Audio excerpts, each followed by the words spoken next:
Pochytila ma panika, rozbehol som sa dolu schodmi, vlastne skotúlal som sa a zlomil som si nohu na 6 miestach.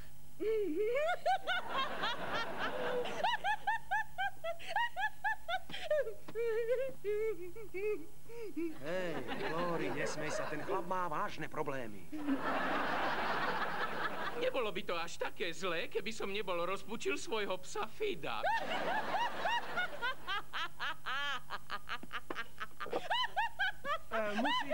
Musíte nás ospravedlniť, Jim. Nevšímajte si Lori, ona sa špecializuje na mačky.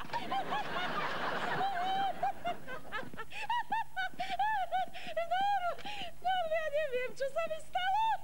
Dosť! Prísev je len strata času.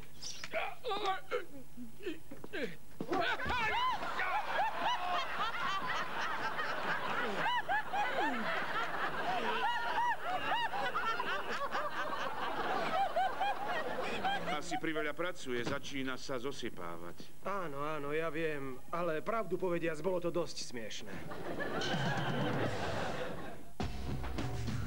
Niekto by mal za ňou zájsť. Nie, podľa mňa musíme počkať, kým nevyjde von. Povedala, že chce byť sama. Kto z nás by sa najlepšie vedel porozprávať s Lori? Lori. Predstierajme, že sa to nestalo. Ako keď moja stará mama otehotnela s chlapcom od susedov, Norm, ty si jej najlepší priateľ. Mal by si tam ísť ty. Ahoj, Lori, ako ti je? Nie veľmi dobre. Viem, v čom je podľa teba problém?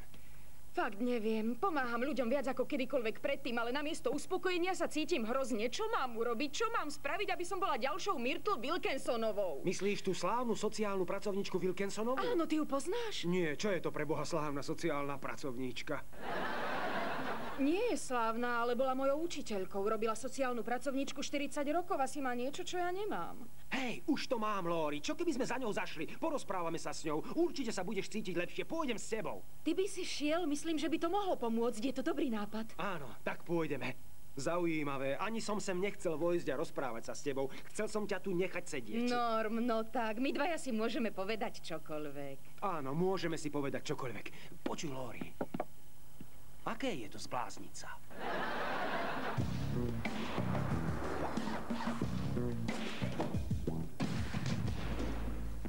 Asi ideme zbytočne. Hank určite dávno odišiel. Danny, je polnoc a ona už má 6 hodín obsadené. To môže znamenať len jedno. Buď to robia a vyvesili telefón, alebo to robia a telefón skopli na zem.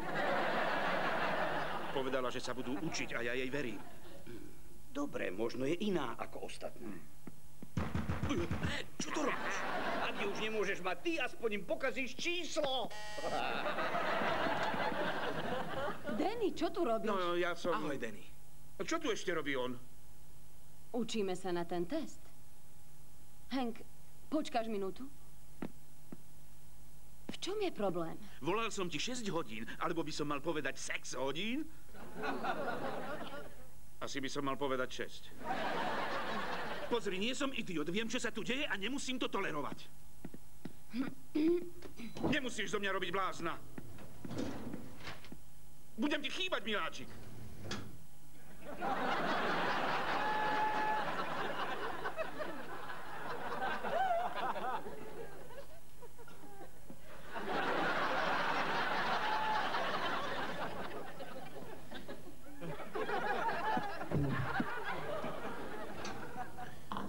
Do čerta. Danny, toto je Hankova manželka Anne a ich dcéra Elizabeth. Hankovi tak chýbali, že sem prišli za ním, kým on študoval sociálne veci na internete. Radšej už pôjdeme. Ešte raz vďaka, Taylor. Ahoj, Danny. S Bohom, Hank. Sympaťák. Čo sú to za spôsoby? Prepáč. Som už chorá z tej tvojej neistoty a žiarlivosti. Danny, ak si doteraz nepochopil, že ťa milujem, si ten najhlúpejší... Ty ma miluješ? Áno. A teraz sa strať.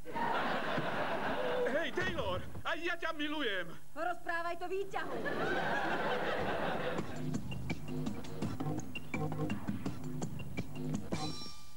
Ako si strácam to... Dobre. Čo ak má prácu?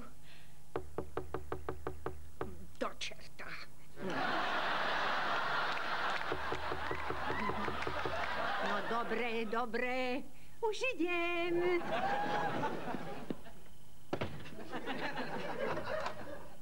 Lori Freemanová, takmer ako živá, poďalej. Chcela som zavolať Myrtla, ale myslím, že máte vyvesený telefon. Nemáte dáku prácu? Ale nebuď hlúpa, urobím to, keď odídete. Ja som Norm, však vám o mne rozprávala, o peknom starom mládencovi. Nie. O nemehle, čo všetko pokazí. Áno, Norm. Sadite si. Tak čo pre vás môžem urobiť? Ide o to, že som vždy mávala pri práci pocit naplnenia a už ho nemávam. Viem, že ste tú prácu robili 40 rokov. Ako ste mohli zostať tak pozitívne naladená? Som len obyčajný človek, drahá, ale vždy sa na všetko snažím pozerať z tej lepšej stránky. Dobrý Bože. Lori, musia ti stačiť tie najjednoduchšie odmeny. Usmiatá tvár, milé slovo. A u vás to fungovalo? Perfektne. Až do dnes. Kde len beriete ten svoj neotrasiteľný optimizmus? Hneď ti poviem, odkiaľ ho má. Z obchodu s liehovinami a z lekárne.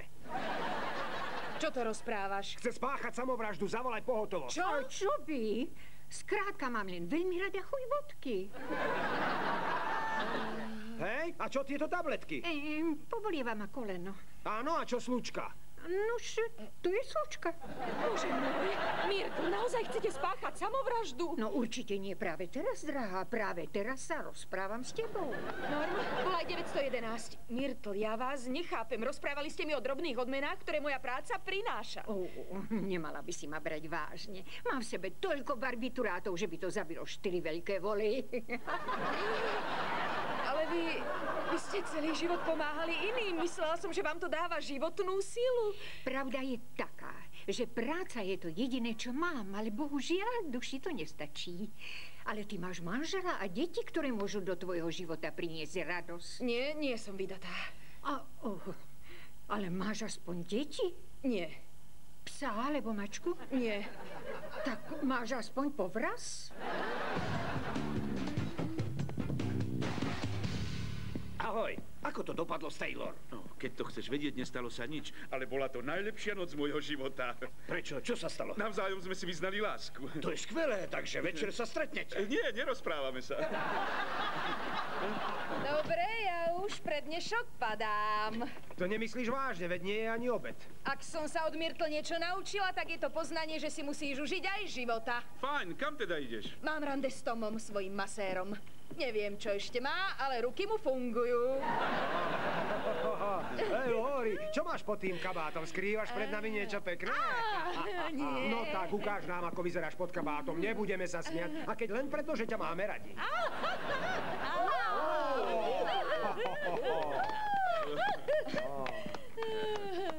Nevedel som, že tam máš ukryté dievča. Tak už to vieš, ahoj. Tak, Norm. Mamička tu už nie je, aby vás chránila a otecko má veľmi zlú náladu. Keďže vám môžem dávať úlohy, aké len chcem, našiel som si hobby. Vaša práca? Čistiť moje pľuvadlo. No nie, páne, nemali by ste žuť tabak, páne, dostanete rakovinu. Strata vašej prestíže mi úplne vynahradí stratu mojej dolnej čeluste a jazyka. Je to hnusné. Bože, ako to môžu hráči bejsbalu stále žuť? Veď oni to nežujú, pane. Nemohol som sa dívať, ako si ubližujete, a tak som sa k vám vkradol a vymenil som žuvací tabak za hnojivo na kvetinu.